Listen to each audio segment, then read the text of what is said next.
Eto mga tol, no, apektado na.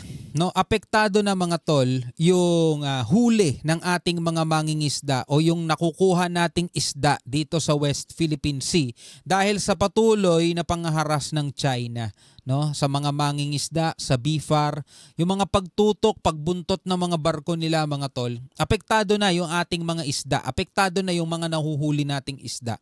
No? So aapektuhan din tayo mga tol, tayo mga Pilipino mga tol. Kaya nagmamahal yung mga isda kasi nga kadalasan ini-import pa yan mga tol. Di pala kadalasan, talagang ini-import na natin. Ito magugulat ka kung saan natin ini-import. Mamaya panonoorin natin to mga tol, pag-uusapan natin yan. Pero bago lahat, huwag mong kalimutan mag-subscribe, click mo na rin ang notification bell para ma-notify ka whenever na may mga bago tayong reaction video tulad nito. Itong balitang to mga tol mula to sa PTV Philippines.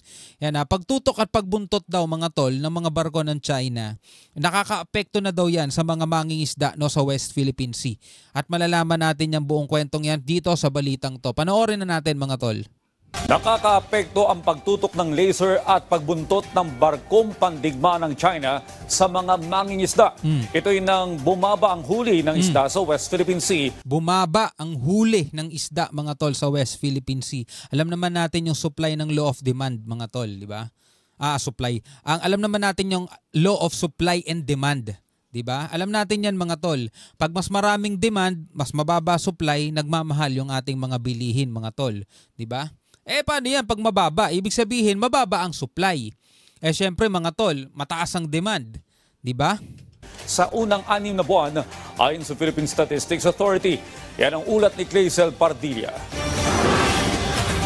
Pagbuntot ng barkong pandigma ng China sa 2 barko ng Bureau of Fisheries and Aquatic Resources habang nagsasagawa ng maritime patrol sa West Philippine Sea at ang pagtutok ng laser sa eroplano ng ahensya habang nagsasagawa ng domain awareness flight na karaang linggo ay ilan lamang sa mga insidente ng panggugulo at panghihimasok ng China sa West Philippine Sea. Yan ang ginagawa nilang panggugulo, panghihimasok, tapos sila yung may lakas ng loob, may kapal ng muka na sabihin nagko-comply daw sila sa international law including UNCLOS. Diba? At tayo ang sinisisi nila sa mga escalation at tension issue dito sa West Philippine Sea. Samantalang ayaw nilang kilalanin yung international law at yung Court of Arbitration na naglabas na ng hatol, yung arbitral ruling natin mga tol, ayaw nilang kilalanin at hindi nila i-recognize daw yun, sabi nila. Diba? Sila mismo mga tol, nagtatalo dila nila eh. Diba? Nagko-comply daw sila pero ayaw nilang kilalanin yung batas. Paano yun? Ayon sa BFAR, nakaapekto na ang geopolitical tension sa produksyon ng isda sa West Philippine Sea sa datos ng Philippine Statistics Authority. At ay unang 6 na buwan. No, noong 2023, meron tayong 108,392.48 metric tons.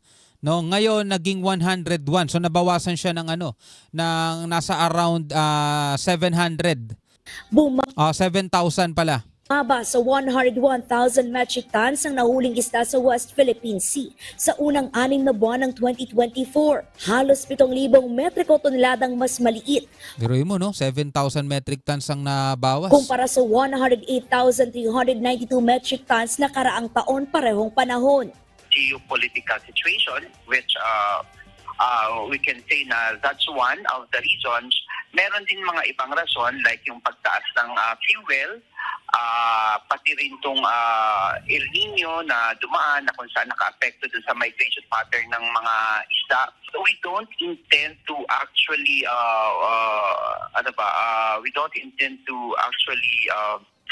ignore this fact na nag-decline. Significant po ang contribution ng West Philippine Sea sa overall production ng ating national production. So we are taking this seriously. Paiigtingin ng BFAR ang presensya sa mga karagatang sakop ng Pilipinas. Isang 50-meter steel multi-mission offshore vessel at isang multi-purpose refrigerated cargo vessel na nagkakahalaga ng 1.2 bilyong piso ang bibilhin ng BFAR. Pero actually mga tol, sa unang 6 na buwan nitong 2024, 7,000 metric tons ang nabawas mga tol. Nasa 101,000 ng metric tons na nahuli natin. Mas mababa nga siya ng 7,000 kumpara sa last year. Pero marami kasing dahilan eh. Tulad nga nung sinabi nung isa kanina nagsalita, 'di ba? Maraming factor kung bakit nababawasan. Pero ibig sabihin nun mga tol, na lumiit talaga at makakaapekto yon, asahan natin sa magiging presyo ng mga bilihin. Higit 665 million pesos naman na halaga ng mga bangka at iba pang gamit sa pangingisda ang nasa ilalim ng bids at procurement ng BFAR na ipamamahagi sa Layag West Philippine Sea Program. Layo nitong itaas ang kapasidad ng mga mangingisda sa West Philippine Sea. Mas marami na uhuli China, lalaki ng barko nila eh. The government has exhausted all the necessary efforts to actually address the issue. Hindi po kami titigil para magpatupad ng mga programa na mas makakatulong po para sa ating mga mangingisda. As far as improving our capacity in terms of monitoring, control, and surveillance. At maliban dyan, ang ibang mga floating assets natin ay may multi-mission purpose. Gusto rin natin silang magamit for livelihood development. Sa kabila ng sitwasyon sa West Philippine Sea, pagsisiguro ng BFAR. Naging sufficient naman ang supply dito sa Metro Manila at hindi naman ito nakaapekto sa presyo, taking into account na ang ating bansa naman ay marami talagang pangisdaan. Hindi lang naman sa marine ang ating source ng isda natin, kundi nanggagaling din siyempre sa aquaculture. So sabi hindi daw nakaapekto sa presyo, no? Check the price. Check the price. Naalala ko bigla mga tol, yung sa Kongreso, hindi rin sila updated mga tol sa mga presyo, no? Parang may pinag-usapan doon nung nakaraan, magkano ba ang instant coffee ngayon? Parang gano'n nata yung tanong noon eh. Sabi nasa 4 pesos daw. Magkano instant noodles, di ba? Sabi mga nasa 6 pesos ba 'yon o 14 pesos? Grabe mga tol, no? Hindi sila updated sa presyo. Pero pag tinanong mo yung mga mamamayan, mga tol, tingnan mo, tanongin mo mga mamamayan, di ba? Nahihirapan sila sa mga presyo. Sa huling quarter ng taon, inaasahan ang pagpapatupad ng closed fishing season sa Davao Gulf, Palawan at iba pang lugar sa bansa para bigyan daan ang pagpaparami ng mga isda. Bagaman pansamantalang mababawasan ang lokal na supply, inaasahan naman ang pagdating ng mga imported na isda na inaprubahan ng BFAR. Siyempre mga tol, mag-i-import tayo ng isda. Saan ba nanggagaling yung mga isdang ini-import natin mga tol? Diba? Tingnan natin mga tol sa Google. Ayan mga tol. Philippine imports fish fillet primarily from China, Vietnam, Indonesia, South Korea, and Norway. So, eto yung mga fish fillet na mga tol, no? The fastest growing import markets in fish fillet for Philippines between 2021 and 2022 were China, Vietnam. Pero pag sinearch mo mga tol, ano pinakamalaking pinagkukunan natin mga tol? Number 1 talaga China. No, sila yung kaagaw natin dyan sa isda dito sa West Philippine Sea. So, binibenta rin sa atin. 'Di ba? Ito.